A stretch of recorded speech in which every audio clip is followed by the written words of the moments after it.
The person is already suffering, carrying hurt around, unmet love needs, and all this comes from childhood wounding. So the person is powerless and can't get out by oneself.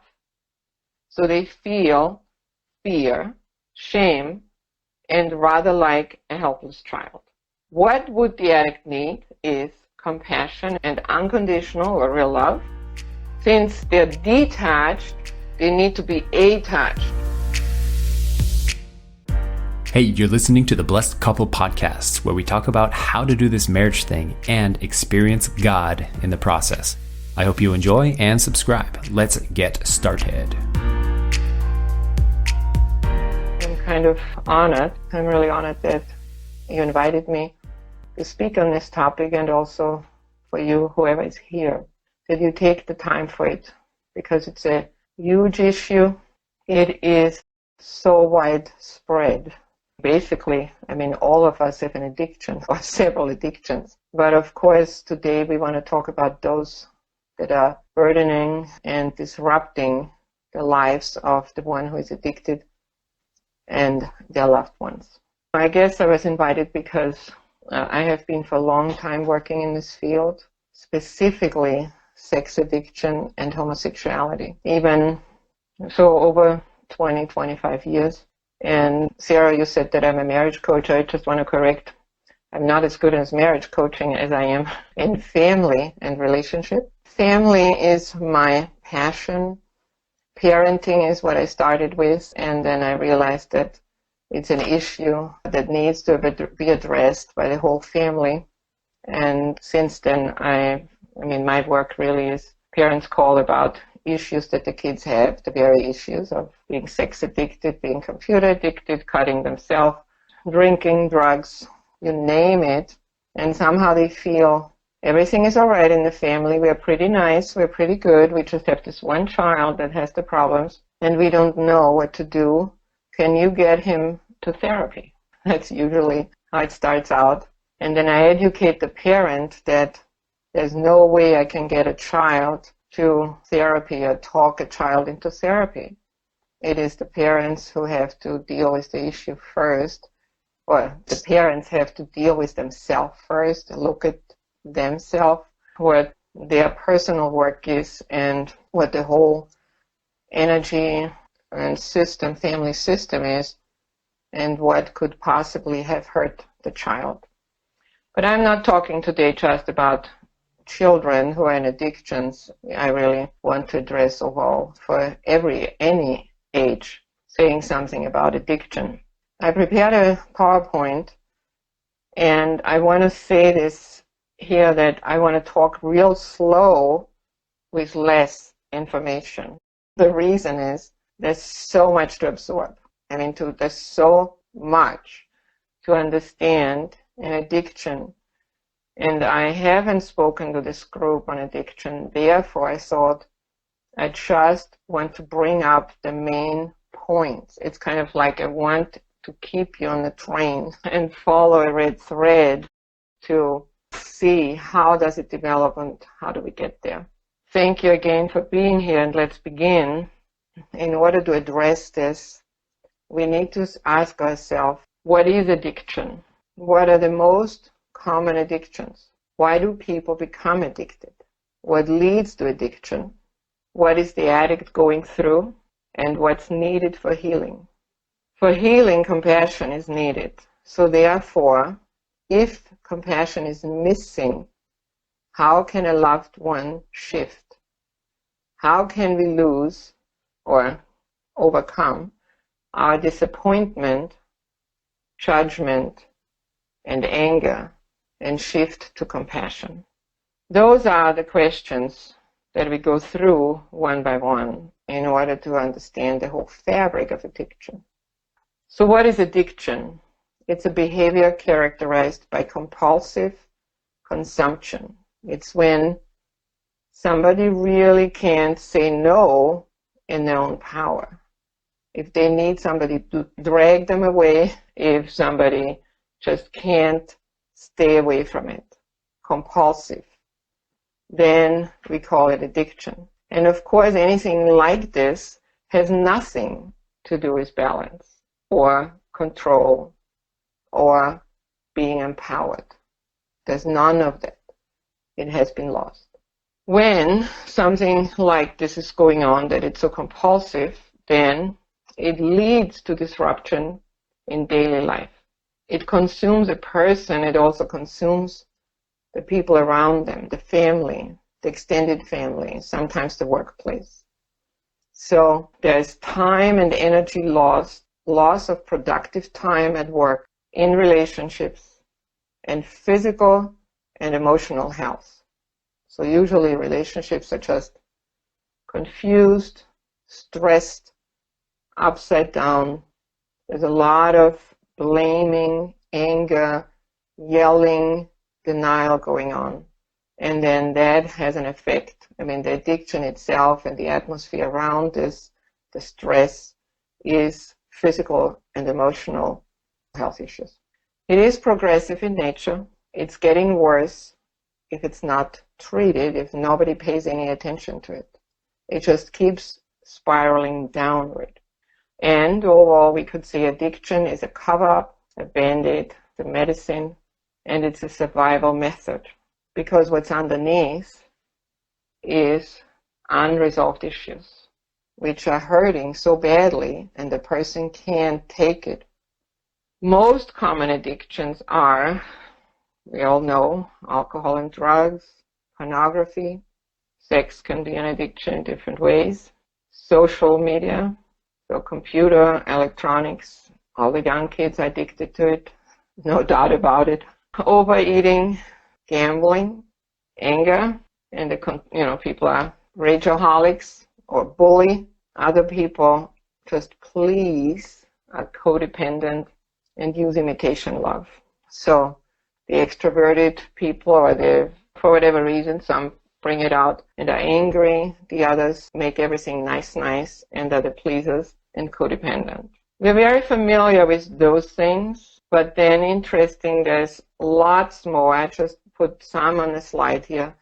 I would say, workaholism, or in religion, the people who sacrifice and work very hard and do, that's usually praised. I mean, it's accepted in society.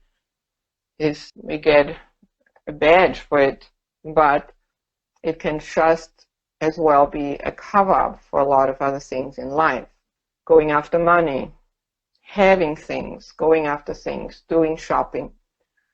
And then, of course, these days, the bodybuilders, okay, nothing against bodybuilders, but when things become extreme, that the focus is on that and people are obsessed also with health food, then it can be an addiction. It can cover up something else. It can replace something else. So we need to ask ourselves, why do people become addicted? It is from unresolved pain. Underneath the addiction, it means the person is in so much pain, they don't know what to do with it. And most people don't know that all these things come from childhood wounds that are unaddressed. The pain is great. People can't live with it, can't somehow stand it. It's an emotional pain. It's usually feeling helpless, feeling alone, feeling detached. Anxiety comes from it. People can't live with anxiety. Okay, so I take a pill, or I drink, it calms me down. So each addiction has a different reason. It has a different root. And of course, living with this is terrible. So we seek relief. The relief feels good. Let's do a little more, because we don't want to be in pain. So then a person seeks more. And when somebody feels good with whatever medication one uses, then they want more, and they stay in a denial. When one is in a denial, there's no immediate need to identify anything, to admit anything, to look in the mirror, or to get help. It's just good. It's just fine. And when a person admitted to this or took the step, it's almost like crossing over the bridge. Okay, I'm going into this land, I'm using whatever I use, And here I feel fairly safe. I have guilt, but I feel fairly safe. Okay, here I know my way around. I'm comfortable in this. And who knows, if I try to get out of it, I have to go back over this bridge into this other land where I had pain. And I don't think I can do this. This is what's going on in the addict. So question is, what leads to addiction? We already said unresolved pain from childhood. It is too painful to live with it. And I want to state here that pain comes from two sources. Usually we think that it just comes, if somebody is abused, had a trauma, if somebody died that they loved and they couldn't get over it, or if they were sexually abused, or something like this. But it's also from unmet love needs. If a child is not understood for what they need and don't get what their needs are, then it becomes painful. So two things, I want to say this here again, two things cause the pain: unmet love needs, or the actual event, the event that we remember, that there was a trauma, abuse, neglect, abandonment, or enmeshment. So probably 90% of the people on call are wondering what enmeshment is. At least I get that always as a question, so I want to say more about this here. Enmeshment is when our boundaries are broken, when the other person doesn't know where they end and where the child begins, or the other person begins. And they misuse the positions. So the most famous example for enmeshment is, forgive me if any, but the Jewish mother just trying to protect the children, or the oldest son, this, nothing can happen. Or another famous example is the unhappy marriage and the mother living through the child or the children, that the love needs are coming from or taken from that relationship. So that is enmeshment, and it's very painful, or it causes a lot of injury in the child. I want to also show this in a different way. I use this diagram a lot. Every single family I work with, I explain that we are born with the true self and the inherited self. The true self is the divine self that we are born with and meant, our destiny, what we are meant to become. The inherited self has the good and the bad, the positive things, the merit we have from our ancestors, and also the unresolved sins. If we would have unconditional love, forgiveness, and real good, deep understanding, if people would attend us when we are children, the true self would blossom. They would recognize who we are, who are we meant to be, and help to create this in us. We would see the gifts, the talents, and further the good self, and we would indemnify what we call the fallen self, or the sin, the negative inheritance. But unfortunately, in this imperfect world, we don't have this, and we experience abuse, abandonment, enmeshment, and neglect. There's no perfect parents, there's no perfect teacher, no perfect coach, no perfect family, no perfect environment, and I think you got the point. So therefore, we're dealing with this, and unfortunately get fairly little of the good stuff, the unconditional love and forgiveness, and attendance. So when we get the wrong stuff, the things that make a child feel fear, we feel guilt and shame. We realize that something is wrong. This couldn't be it, because we're born without, or hopefully, if there was a good pregnancy and a fairly good environment, we come with a fairly good feeling to this earth, and okay, we scream. The first thing is crying, but then a child has no boundaries, or no idea of that something could be wrong. A child is just free, laughs, cries, plays, jumps, moves around, and there's no boundary. until the environment, of course, says, you can do this, or says, this is so bad. These things. So we put this when we don't know how to correctly lead the child and teach the safe things and not safe things and so on, then the child gets this fear, guilt, and shame. And when it cannot be worked out, then we become defensive, we put an armor around us, and we get angry. So the anger comes from unresolved pain and hurt. And I want everybody to say this again in their mind. Anger comes from unresolved pain and hurt because the whole world is angry.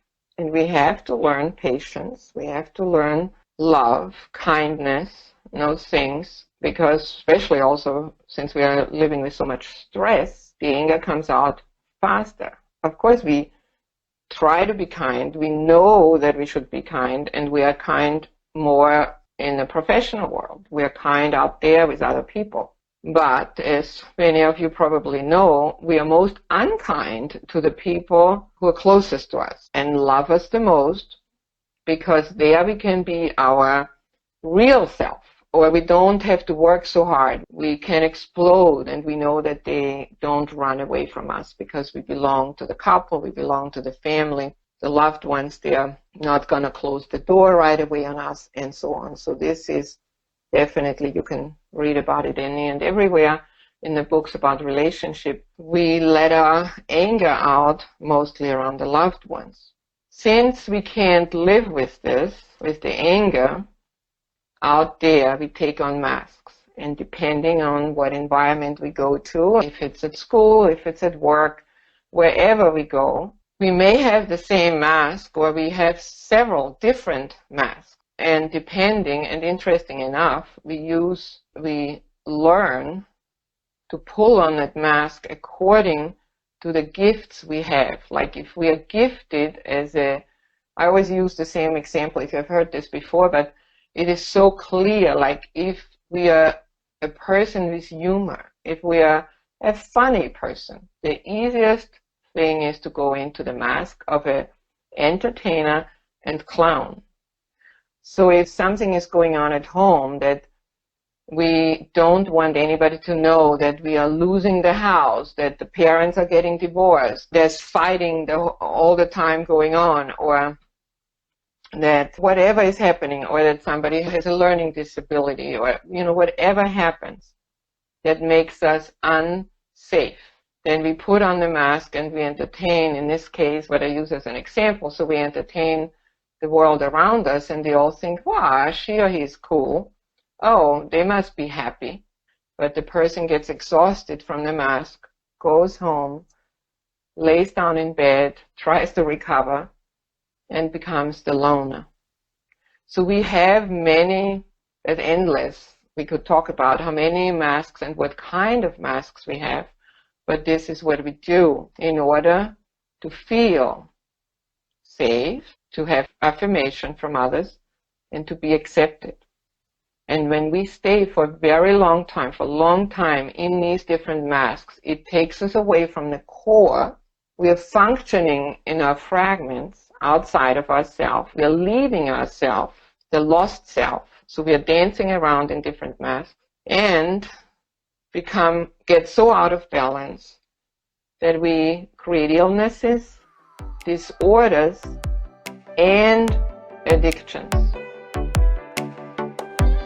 Hey, if you're getting something good from this episode, it would mean the world to us if you could share it with someone you love or leave a 5-star review, because the only way this podcast spreads around is through word of mouth. So a share or a review would go a long way, and it only takes like 10 seconds to do. Thanks. Back to the show.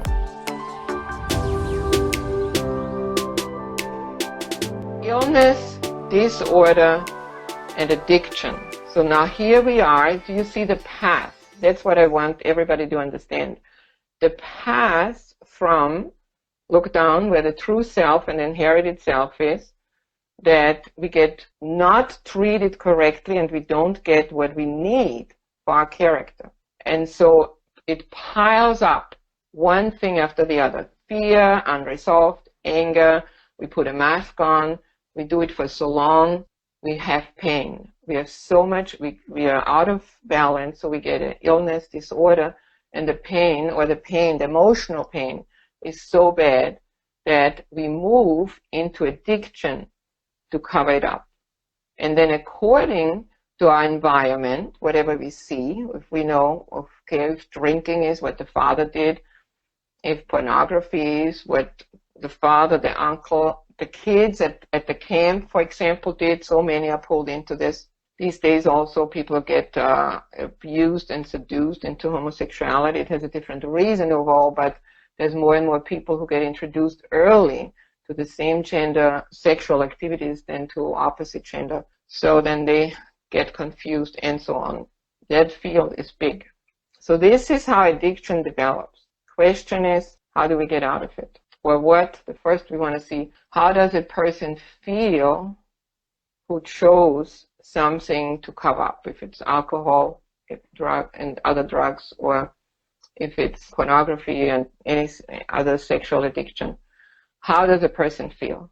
The addict is helpless, alone, and disconnected from oneself and from the others. Why are we disconnected from the other? Because we get criticized. We get judged. People just turn their eyes and wonder. Or say, doesn't he have enough? Isn't there an end to this? Or the kids today, get off your phones, get off the computer. So there's so much judgment, accusation, anger, and it never solved anything. Nobody gets off addiction through this. Compassion is the answer. So the person is already suffering, carrying hurt around, unmet love needs, and all this comes from childhood wounding. So the person is powerless and can't get out by oneself. So they feel fear, shame, and rather like a helpless child. What would the addict need is compassion and unconditional or real love. Since they're detached, they need to be attached. So a community, loved ones around, who give them the feeling that they're accepted and understood, so that they have the feeling of belonging. And of course, they need time, or let me say, in order to feel or to get their love needs met, we need to spend time with other people. We need to be able to talk, to communicate. We need to get feedback. We need to be included. And we need healthy touch. So time, touch, and talk. The 3 T's. It's very easy.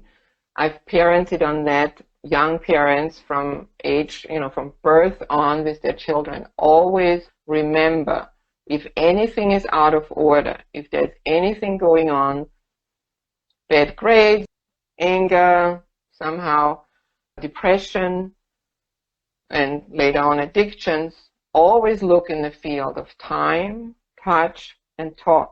When we begin to understand what those 3 areas are, what falls into these categories, and what we could do, we can resolve all the problems. Because the person comes back to healing. That's all our need. We need to look at a baby, is born, comes out of the womb. We spend time, we touch, and we talk. For deeper healing, so when we are talking about addiction, there's also a need to do inner child work, and I'll talk about this a little bit, and self-esteem work, which means, we are regaining the self. We are valuing ourselves. We are happy about ourselves. We look in the mirror and we say, okay, it's good what I see. So I wanted to talk here a little bit more about this time, touch, and talk, because we're basically understanding and usually okay with time and with talk, but afraid of touch. And in all the programs that I have looked at and that are out there, there's a lot of drilling of, read the scripture, do this, don't be alone, turn off anything on the computer so you can't reach certain sites. If you want to click on your phone, it makes and your mentor is called. Those are all great things. My opinion is that the piece of healthy touch is the missing piece. Touch says, I like you. I really like you. You're okay. And it gives the person the confidence, it gives the person the connection, the belonging, and the person can feel safe. Healthy touch means I can be like back in the womb. I can be in my mother's arms, my father's arms. I can be a child and I can be loved. So I've seen, like I said in the beginning, I've done this work for 25 years, and I have done deep emotional processing with clients, many healing seminars where the group would provide those things sometimes, and where people receive and feel the first time how healthy touch is. And I've experienced that they weep, can't believe that they can land at a safe place. And if they go home from that, if they stay in a small, safe group and not two people alone, then we can learn to provide healthy, healing touch.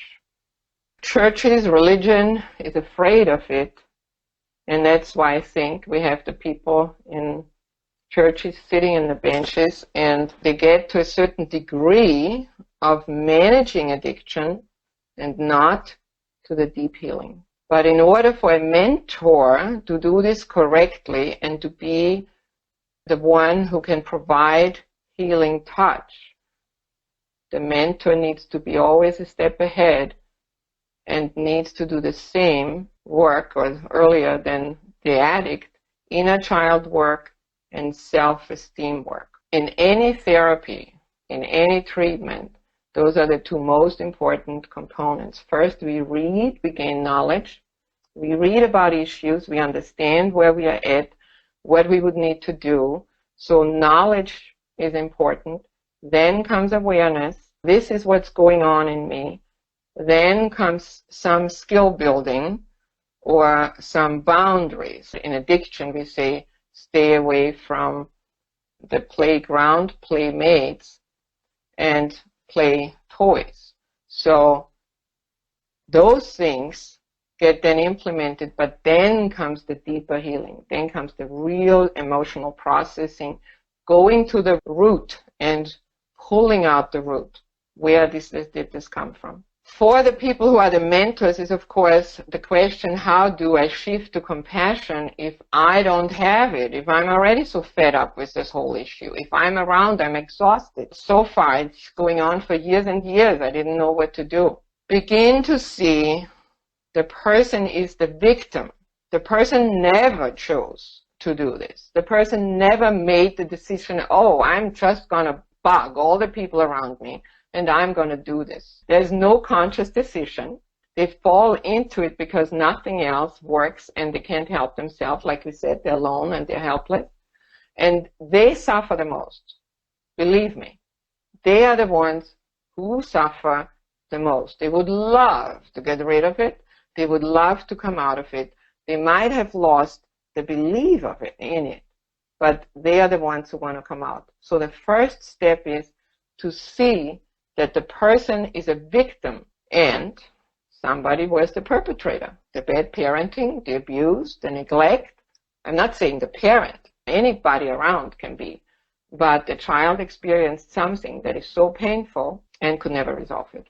So we can only have compassion when we have a full love tank, when we are okay with ourselves, when we are so full that we say, oh, okay, I feel good. Hey, where's somebody I can love? Ready to live for the other. When this is missing for the compassion for the one who is addicted, then we need to first find the compassion, rebuild ourselves. That means the mentor needs to go through inner child work and experience unconditional or real love. And only when we get familiar in the territory and learn and experience and live unconditional love, then we can go on and love those who have addictions. In this talk today and presentation, I really wanted to bring up something that probably hardly anybody's introduced to, and it's an absolute need for the addict to address. Inner child work. And I'm taking this model from a Dutch therapist. His website is up there, innerchildwork.net. You can read up on it. There's a book you can buy in English. And I want to just basically explain what happens, or what is the inner child work. How can we get a little bit of understanding for this? We are born, if you look to the left side, we are born the pure child and the inherited self, of course. Then, as we said, we don't have perfect environment, so we get wounded. So inside of us are these four components. So the next one is the wounded child. Those two, just imagine those two. Those two are right now in pretty bad shape. The one is not grown up, is immature. The other one is wounded. And the two of them are lost children. So inside of us, the survivor comes along and says, oh, I gotta save this situation. I gotta do something. And creates the masks, the defense, the protector. So the survivor and protector comes in and is around. And the child and the wounded child, they can hide, they can relax a little. But of course, we have it in us that we want to get healed, so we kind of scratch inside, and that's all the pain, the emotional pain that people have who are addicted. It comes from somewhere. All of us have it to a certain degree, but those who are addicted have more. And what we need to develop is the loving adult inside who says, oh wow, I can overlook this whole thing. Where did it come from? What do I have to do? And the adult will, or the parent will create a relationship with the pieces inside. So inner child work is basically, to explain it very simple, imagine that you have these four parts inside of you, and the adult or parent wakes up and says, I had enough of this. I want to get to know what happened. I want to know my history. I go back into this. I want to know what happened, and I want to know how my wounded child feels and how my original child feels. What do I need so that I can get rid of the survivor? Cross it out. Want to get rid of it. That is the goal. That in ourselves, for example, when I'm triggered as an adult, I'm not saying me, Hilde, when a person is triggered, if we get to the place that we can say, oops, I'm triggered, what happened? Look inside and I know myself so well that I can identify, this is the cause, this is why I react like this, and don't blame the world around me.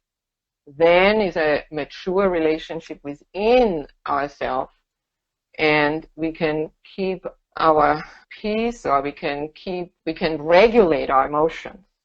Okay, we can regulate our emotions, and we don't have to explode. We don't need to grab onto any addiction. So this would be the desired work and stage to get to. Doing inner child work and having healthy touch are the two things that are not mentioned in any program that I have looked at, and I believe this gives us the answer, because I've seen people recover from any kind of addiction. I've seen people heal to a place where they just feel comfortable with themselves, get out of these different things, get away from being also things like raging, abusing the spouse by words, abusing the kids through emotions. So I said it here in words again, the inner child journey consists of four parts: the true child, the wounded child, the survivor and protector, and the parent. So the last line here said, when we have compassion for ourselves and are okay with ourselves like this, that we know ourselves, then we have peace enough to give it to others. We have a balance. I believe so this is my last slide. I just wanted to list here. I don't want to go into deep detail, but I thought in order to make this complete, you can take a picture with your iPhone. That's what I do when I see webinars. What is needed for healing? There's spiritual discipline and emotional and physical discipline. So for spiritual, I think we're all familiar with prayer, reading, any kind of conditions, ancestor liberation, emotion code. That's addressing the spiritual arena. With that, when we do this, we create a better foundation so that we can get help from above. That we also get, I could say here, meditation, affirmation, visualization. All those things fit into this discipline. It's calming down. It's creating peace. It's creating a foundation. And it's, at the same time, foundation of faith. Other disciplines are journaling, keeping a mood log. There's anybody interested, Dr. David Burns, very good work on the 10 days to self-esteem. Checking always, I have a negative emotion, now I want to do this, I want to go on the computer and do porn, and writing down what happened, why am I doing this, what is my real need? What is my real need? It's not pornography. It is not being addicted to the iPhone. It's not drinking. It's not cutting oneself. It certainly is never the addiction. There's always something underneath that's missing, that is unaddressed, and that's why we go into addiction. Sharing with mentors, having people around us, having a community, gaining belonging through this, going to a 12-step group, learning about real love, I find very important. Going to seminars, doing things like the Mankind Project is very good for males. This doesn't exist for women. Its deep emotional processing is excellent. And then the safety features that I said earlier, turning off certain things and creating boundaries. And then, of course, getting time, touch, talk, real love, and professional help, doing one's inner child work and self-esteem work. That is, if you ask me, that's what I've always worked through, this kind of a program with people, and I think is the answer to healing addiction. We're not stopping it. We are not saying, no, you can't do this. Do other things so you don't fall into this. We are talking here about going to the root, pulling out the root, so that the unmet love need is satisfied. And the old picture of I'm alone, I'm neglected, or I was abused, or things like this, that the old picture gets overwritten through a new picture. And I thank you for listening. And if you want to know more, and this is my website, you can reach me through my website. Hey, if you want to improve your relationship or take your sex life to the next level, well, you're in luck, because more than 70% of couples that take our Love and Integrity course said that the quality of their sexual relationship improved after joining the course. Sounds good? You can join the program today with your spouse or just take the course by yourself at loveandintegrity.com. See you in the next episode.